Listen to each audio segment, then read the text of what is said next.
There is a silver lining. There is a bright side because there were some things that worked.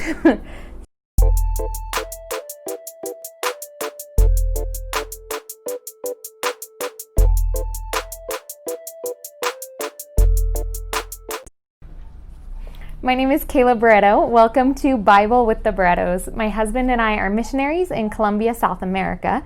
And normally on our channel, we put up videos on what's going on in ministry and some different videos with Bible stories for kids. But recently we found out that we are expecting our first child. And so we have a couple videos that are going up just telling that story, telling about everything that's going on in terms of us and this pregnancy and all that God's doing. So stick with us. If you know some other moms that are going through morning sickness, share this video with them. I'm going to share some solutions. So a couple weeks ago, I posted a video, and if you guys want to check it out, I was super sick. And so you guys can check it out up here if you haven't seen it yet. But I posted a video begging for suggestions. I was at my wit's end. Anyone and everyone, give me whatever you've got. I'm willing to try anything and everything to try to solve the morning sickness. And for me, honestly, it's all day sickness. Well, I took all of those suggestions, and as many as I could try, I did, from YouTube, Facebook, Instagram. And so for me, the worst weeks were weeks 7 through 10. I'm currently at 14 and a half weeks pregnant. So that has calmed down a little bit. And so now I can do a little bit more filming and share this with you. But during weeks 7 through 10, I was throwing up probably 10 to 12 times a day. I was super sick, at least for the most part. It was weeks 7, 8, and 9, but I was super, super sick. And so I looked at all of your guys' suggestions, and whatever I could try here in Colombia, I did. So I'm going to share with you some of the suggestions that I couldn't try first, and then I'm going to share with you guys the suggestions that did not work for me. Maybe they've worked for other moms out there, but they did not work for me.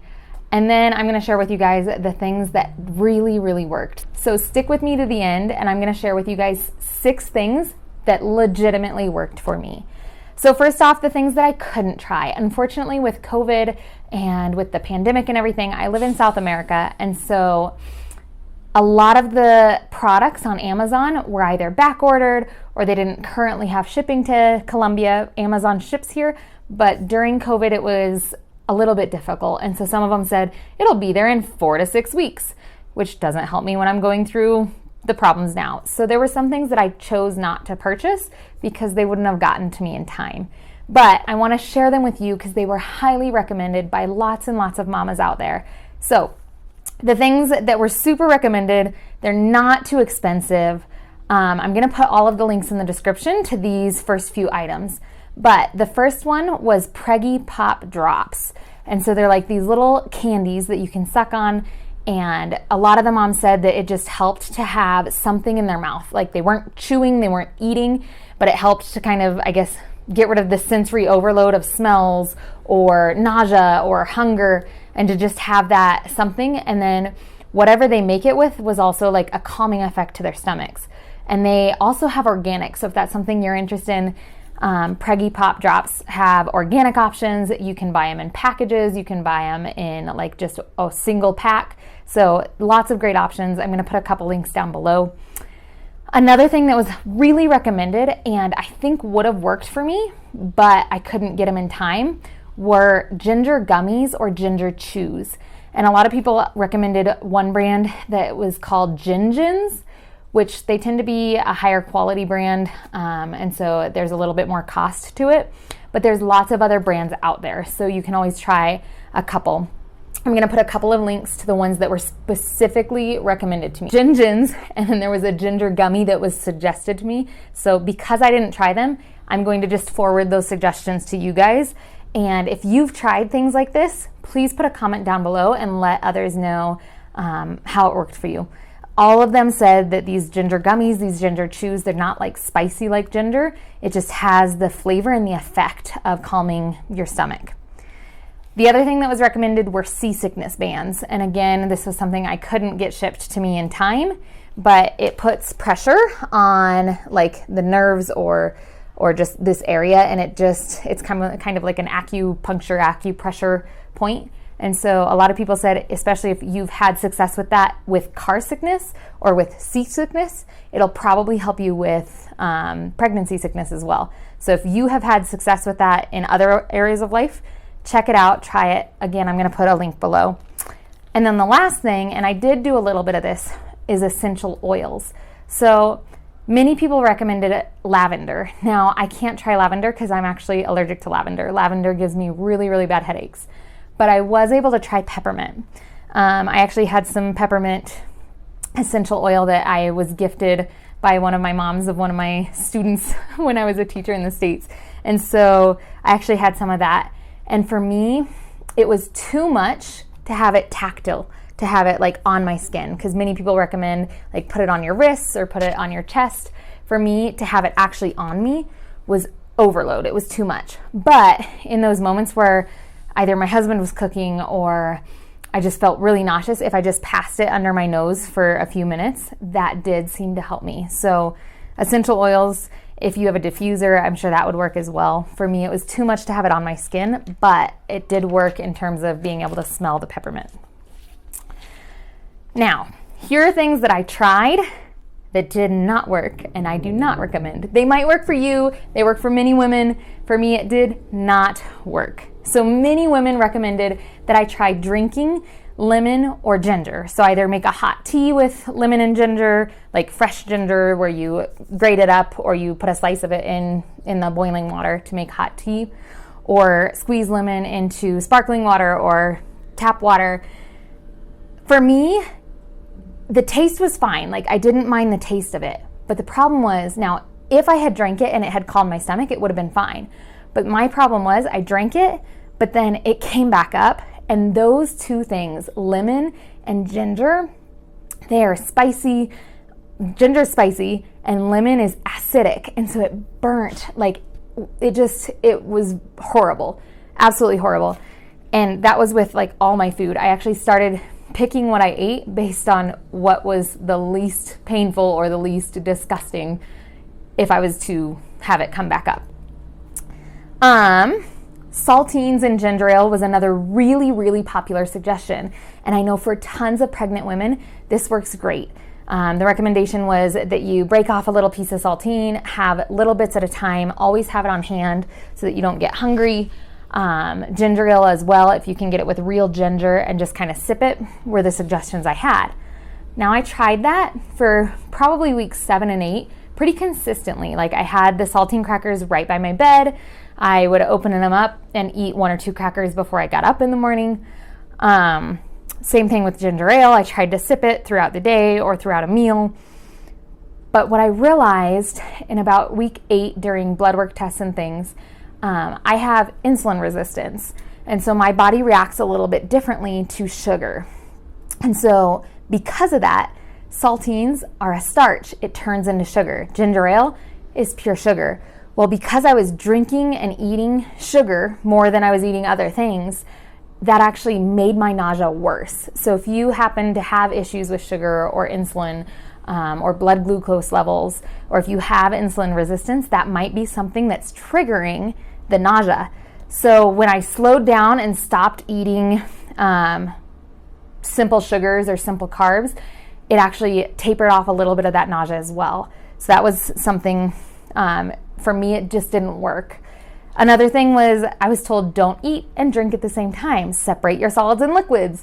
My doctor actually suggested this, and she compared it to a blender. If you fill a blender with a bunch of solids and put a bunch of liquid in it, it just spurts out the top. And that's the same thing that she said would happen when I ate.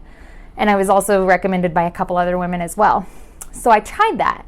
I tried for one day, actually for one meal, because it did not work for me. But I tried for one meal. I only ate and didn't drink during that meal. Well, my problem was I was so sick that no matter what I ate, came back up. And so, TMI, I'm sorry, but because of that, when I ate this food, and then obviously it came back up because everything I ate for those 3 weeks, no matter what it was, I returned part of it. And so because of that, yeah, I ate this food, but then when I had to throw it up. It was so thick because I hadn't drank water. Again, sorry, TMI. Because I hadn't drank anything, that I was actually choking. So I was begging my husband to bring me water, and I'm in the middle of throwing up, trying to chug water so that I can throw it up. And it was traumatizing. Like I was choking, I was gasping for air. It was so traumatizing that I tried it for one meal and never again. So for me, that one just didn't work. And I understand the concept and it might work for you, but if you are like me and you're so sick that you know you're going to throw up, I don't recommend it. But there is a silver lining. There is a bright side because there were some things that worked. So the things that worked for me, the first one was eat small meals frequently. If I got hungry, I got nauseous. If I got full, I got nauseous. So I had to eat like little bits, but I also needed to make sure I was getting all the nutrients. So what I tried to do is think, okay, what am I going to have? What's a rounded breakfast? A fruit, eggs, and I was eating some complex carbs. So I had like real whole wheat bread. So I was like fruit, eggs, and a piece of toast, but I couldn't eat all three of those at once. So let's say I got up at 7. I would eat the green apple at 7. And then I'd wait a half an hour to an hour, and then I'd have some eggs. And then I'd wait a half an hour to an hour, and then I'd have a piece of toast. And so I took what was a full meal, and I broke it up into 3 mini meals. And then with lunch, I did the same thing. Okay, today I think I can handle eating a PB&J sandwich, another piece of fruit, and a salad. And so I picked, okay, I'm going to eat the salad first. Half an hour to an hour later, I ate half the sandwich. Half an hour to an hour later, I ate the fruit. Half an hour to an hour later, I ate the other half the sandwich. And so I tried to have my full meal. Like I said, it's really important. I know those nutrients are so important. I tried to have my good full meal ready, but I ate it in bits and pieces so that I never got full and I never got to the point of hunger. So that was one thing that really worked. Small meals frequently. The second thing that really worked was bland foods. I didn't like flavor. I didn't like to have spices and seasonings. I didn't like to smell it cooking, but I also didn't want strong seasonings. And so I tried to it was basic foods without putting any seasoning. Cooked broccoli and cauliflower, but I might have put a little bit of salt, but that was it. And like I said, even better if I didn't have to cook it, if my husband was home or could cook it for me. Because if I was smelling it while it was cooking, it was almost like, nope, now I don't want it. Like, that's enough. But if the food was brought to me right when it was done, and then I could eat it without having to have smelled it throughout, it was a lot better. The other thing that worked for me, and again, this is not something that works for everyone, but for me, it worked to constantly drink water, which was the opposite of what I was told. To constantly be drinking water. I think I drank more than I've ever drank in a day, but I was constantly drinking water, which was also really important because I was getting dehydrated from how sick I was. The other thing that worked were peppermints, like little peppermint candies that have real peppermint. This was especially helpful if I was walking outside. So here in Columbia, there's lots of street vendors. There's lots of things on the streets. And so there's all sorts of smells. Or if like you're in a bus or a taxi, there's just smells. And so having a peppermint, and especially with the COVID masks on where all you can really do is smell your own breath, having that peppermint, not only was it a good flavor, but it also kind of had that scent that just canceled out all of the smells around me. So peppermints really helped. Second to last thing was eating before I woke up. So my husband had to really step in, and he would get up out of bed and bring me that fruit or bring me that piece of toast. Because if I got up and had to walk around, I started to get nauseous and dizzy. And so he would actually bring it to me while I was still half asleep, and he would wake me with that food that I was first supposed to eat. So that helped.